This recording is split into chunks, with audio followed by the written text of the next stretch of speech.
Good evening. Welcome to EmoNews. This is EmoNews Nightly Package for December 3rd, 2025. I am your presenter, Anna Benjamin. In the headlines, Prime Minister tours geothermal power plant under construction. Former Prime Minister of St. Lucia, Alan Chasney, thanks the people following election defeat.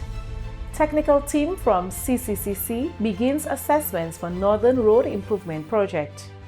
CARICOM and Botswana strengthen diplomatic ties. Bath Estate secure Premier League return with 4-1 victory. Duffy leads New Zealand as West Indies struggle in first test. And US suspends immigration cases for nationals of 19 countries. These stories and more coming up. Blast Gaming presents its biggest job whatever. Blast Mystery Progressive. I'm so excited. I can't hide it. In your blast up and rising. And I like it. It going up and up and up and up and up. Blast up and up and up and up and up and up. Play selected games to win in the Blast Mystery Progressive. Pick until you match 3 gems and win one of the 5 cash jackpots. Or you can blast up with the Mystery Progressive jackpot. It's going up and up and up and up and up. Blast up and up and up. Blast Gaming. First up in local news, Prime Minister Honorable Roosevelt Skerrit and his team toured Dominica's 10-megawatt geothermal power plant, which is scheduled for completion in February 2026. During the visit, Minister for Energy Dr. Vince Henderson addressed questions on project cost and timelines. So what we've done in order to minimize the pressure on the government finances, because we are investing about $40 million on the transmission network. We're building the lines on the ground and overhead. That is $44 million US.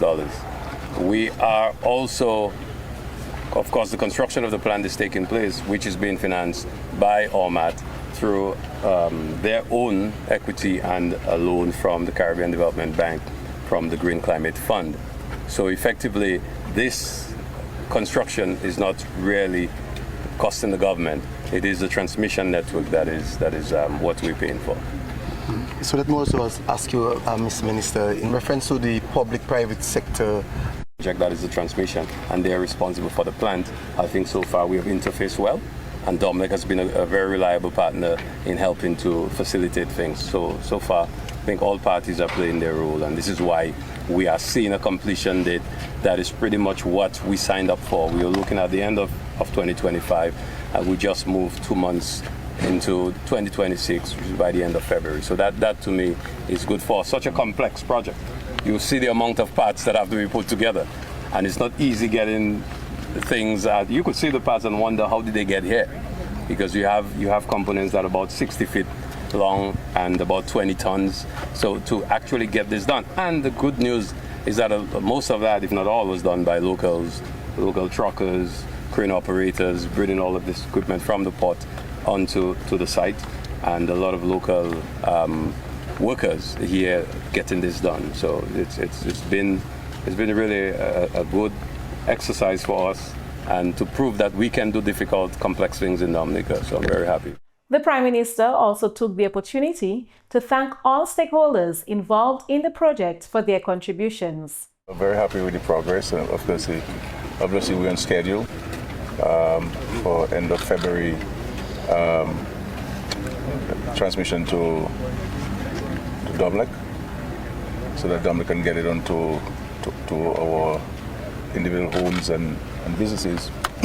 I want first of all to recognize the leadership and the guidance of the Minister for Energy, Dr. Henderson, on this project over an extended period of time.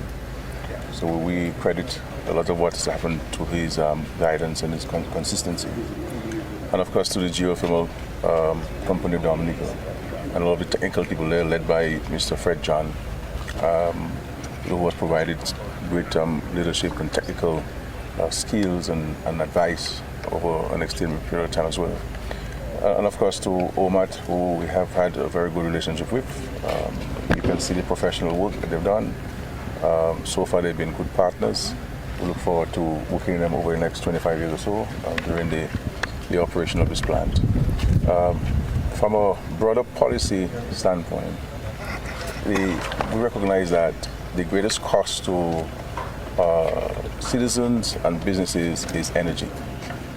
Our heavy reliance on fossil fuel, you have to pass on the price of fossil fuel, diesel, to the consumers. And of course that comes with all kinds of attendant challenges that have to be passed on now to the consumers. And we have recognized that one of the ways to try to reduce on the burden of high electricity rates to business places and to domestic consumers is to go the zero-thermal route. Construction on the plant began in June 2024. An update in April 2025 confirmed the installation of the air-cooled condenser units and heat exchangers, with all major equipment delivered to the site. In August 2025, Dr. Henderson reported that the project was approximately 90% complete.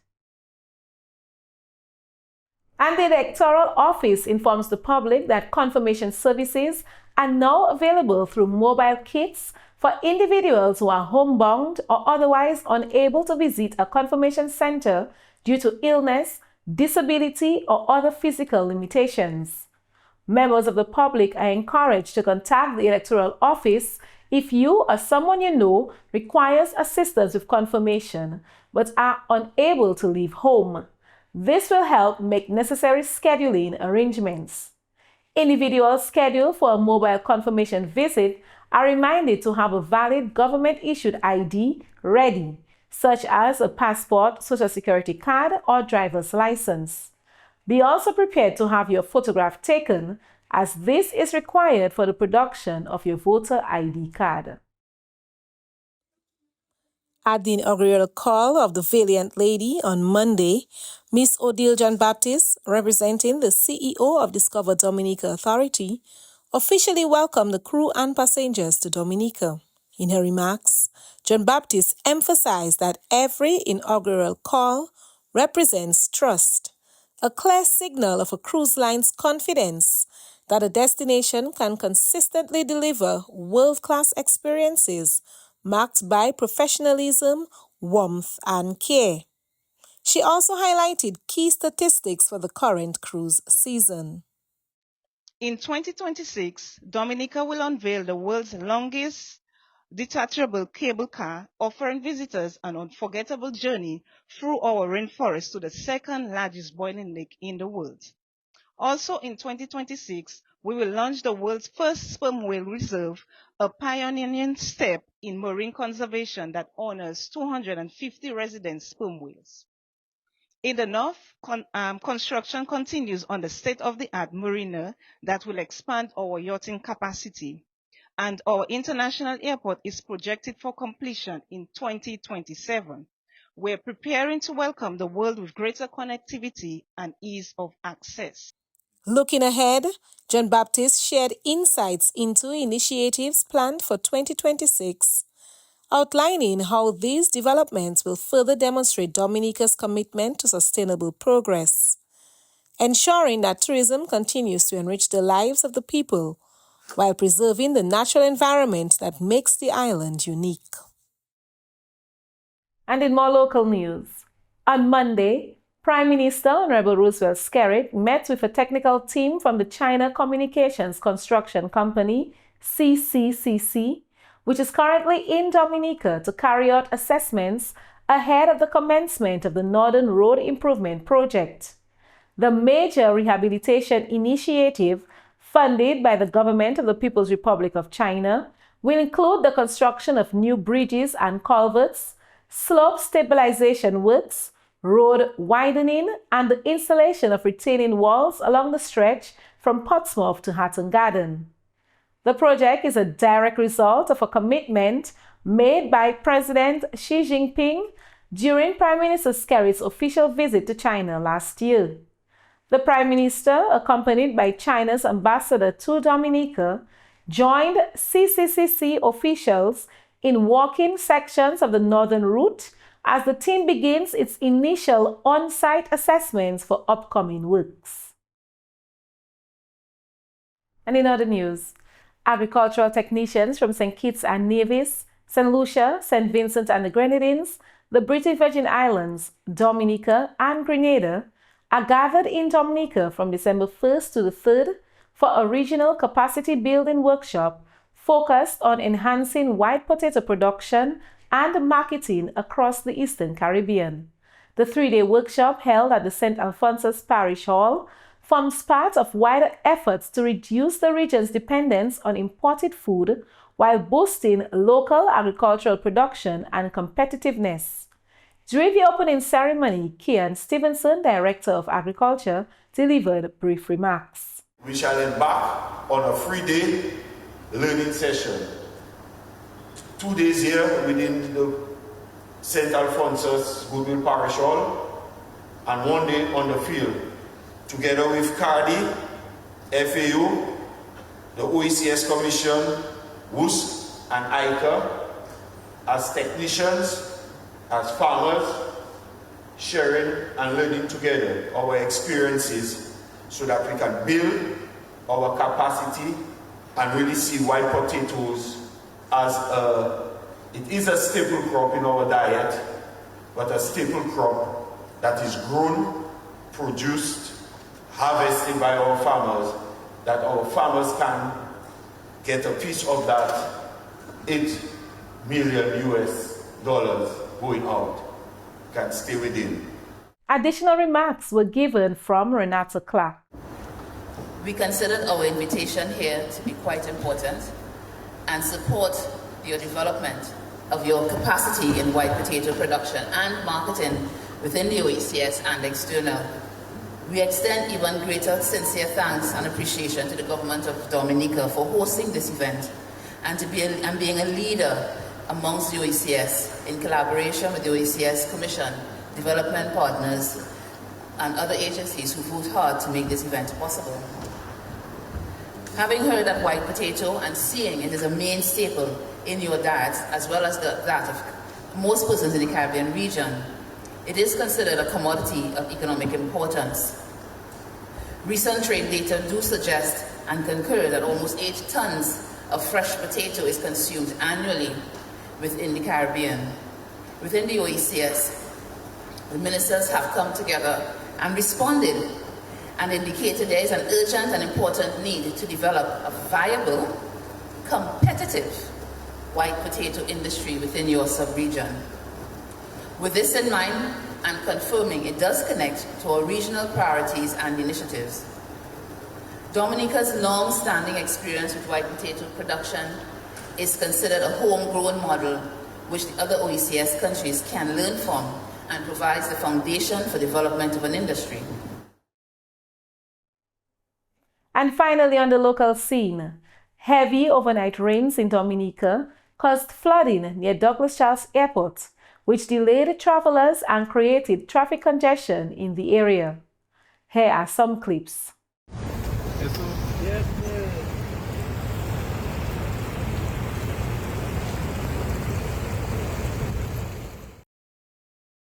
And that's it for local news.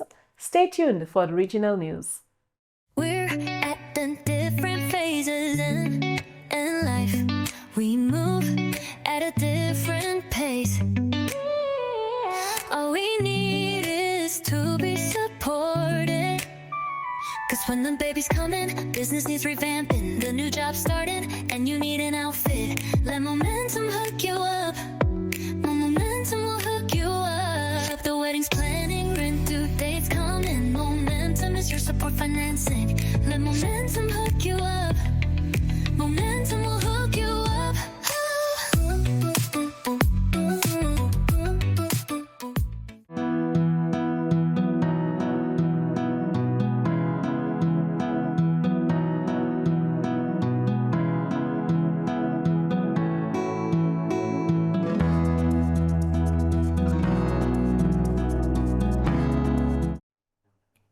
And on the regional scene, former Prime Minister Alan Chasney has issued a message of gratitude to the people of St. Lucia following his party's loss in the recent general elections. In a heartfelt statement, Chasney acknowledged the results, saying the people had spoken and that he accepted the outcome with humility, respect, and an unwavering love for country. He also extended congratulations to Prime Minister Pierre and his team. Chasney expressed appreciation to all United Workers' Party candidates and supporters, commended them for their dedication, courage, and commitment throughout the campaign. He noted that their efforts helped carry the party's message during challenging times. He also conveyed a special thanks to the constituents of Micoud South, whom he described as his extended family, expressing deep gratitude for their trust and steadfast support over the years.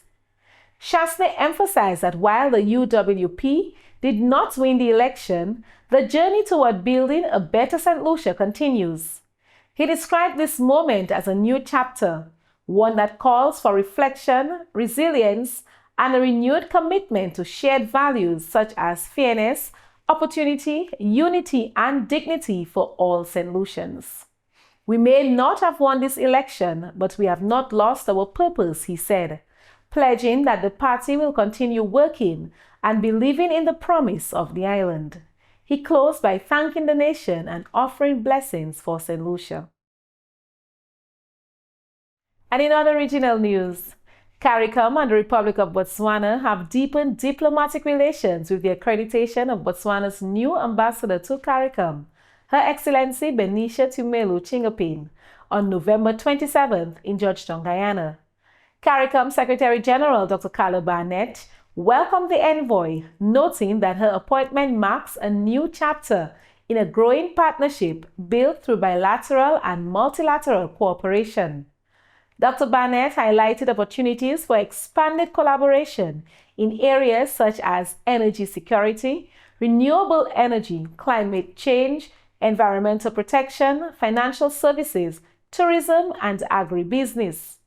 Ambassador Chingapin identified additional areas for cooperation, including education, health, trade, investment, climate financing, and joint international advocacy.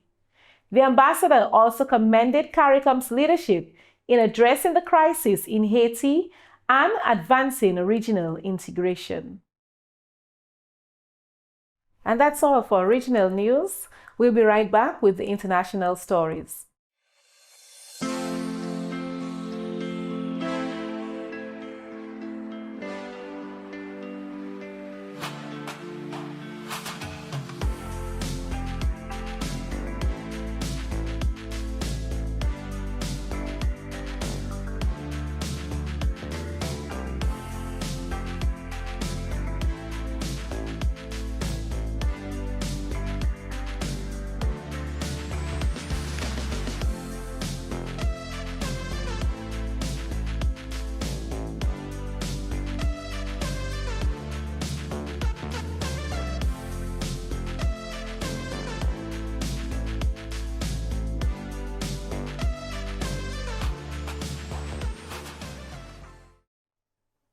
And on the international scene, on the International Day of Persons with Disabilities, UN Secretary General highlighted the transformative role of people with disabilities in society.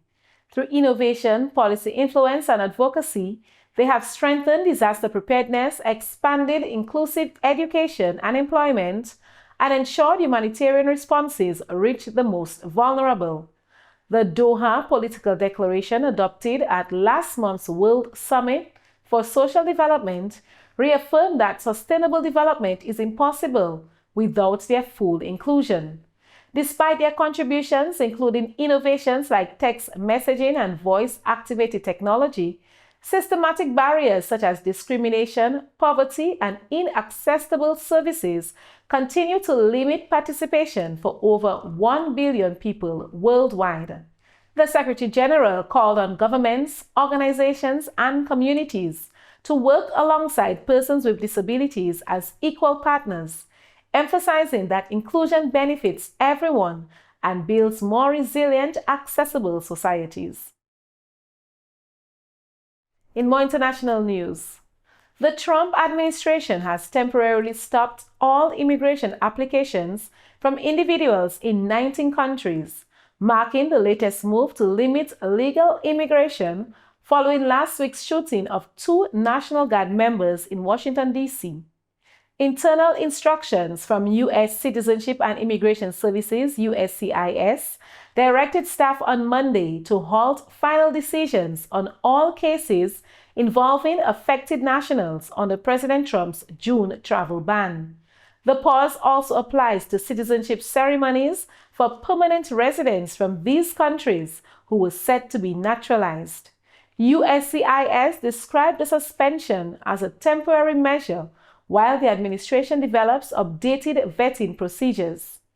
This hold includes all form types, final approvals or denials, and oath ceremonies, the guidance said.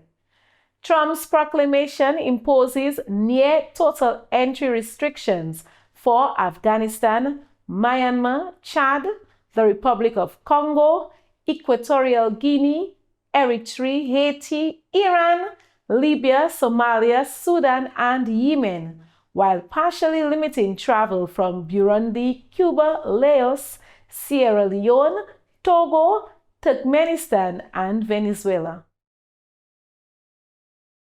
And finally, U.S. President Donald Trump sparked outrage with comments saying he does not want Somali immigrants in the U.S., suggesting they should go back to where they came from, and calling Somalia barely a country.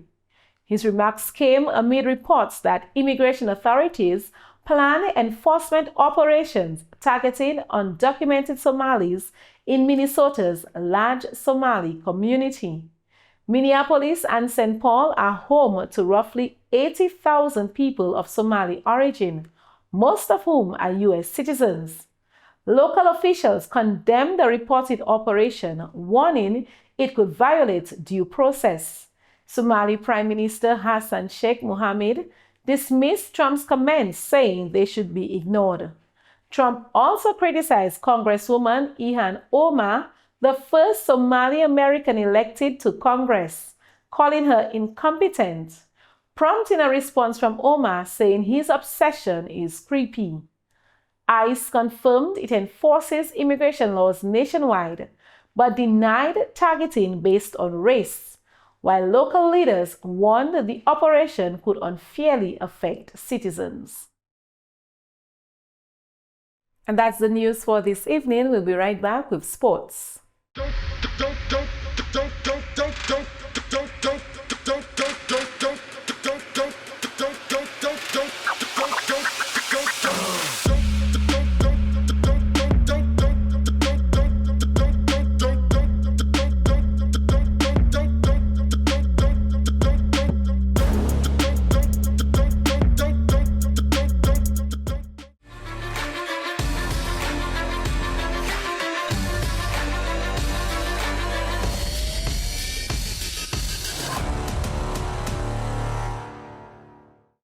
And it was an exciting game as Buffalo State earned their return to the Premier League after a commanded 4-1 win in Saturday's promotion-relegation playoff.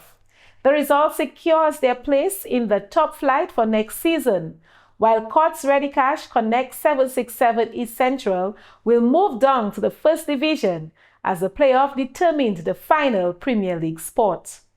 Montel James was named Player of the Match for his outstanding performance. And in other football action, the November 22nd clash between Kalnago Warriors Football Club and Southeast Football Club ended in a hard-fought 0-0 draw. Both teams showed discipline and determination throughout the match, but neither side was able to find the breakthrough. And in cricket news, Jacob Duffy starred for New Zealand on day 2 of the first test against the West Indies, taking 5 for 34 to help the tourists dominate the match. West Indies started with promise with Tajenaran Chandapal and Shai Hope posting half-centuries, but New Zealand bowlers led by Duffy and Matt Henry dismantled the middle and lower order. West Indies were bowled out for 167, giving New Zealand a 96-run lead at stumps with Tom Latham and Devon Conway unbeaten at 32-40. Despite a modest batting performance on day one, New Zealand bowlers ensured West Indies never gained momentum. Henry has now taken a wicket in each of his last 39 Test innings, while Duffy, in only his second Test, claimed the key wicket of Shai Hope on his 250th appearance. And we end with local cricket. The Dominica Cricket Association announces the Under-23 cricket tournament at the Benjamin Park in Portsmouth. Let's hear from Kimara Ito. The Dominica Cricket Association is pleased to announce that all roads will lead to the north from Thursday, December 4th to Thursday, December 11th, as Benjamin's Park in Portsmouth hosts the Windward Islands 23 and Under Series featuring Dominica and St. Lucia. The week-long contest will showcase some of the region's brightest emerging talents, with the two teams set to compete in 3 one-day internationals, followed by a 3-day match to close out the series. Cricket fans are expected to flock to the Benjamin's Park as Dominica looks to assert home advantage, while St. Lucia aims to make a strong statement on the road. With both teams boasting rising stars eager to break into senior regional contention, the series promises competitive cricket and high-quality performances. The opening ODI bowls off on Thursday, setting the tone for an exciting stretch of youth cricket in the north. And that's it for sports. Stay tuned for the weather report from the Dominica Meteorological Service.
This has been Emo Nightly News for December 3rd, 2025. I am your presenter, Soana Benjamin. Have a lovely evening.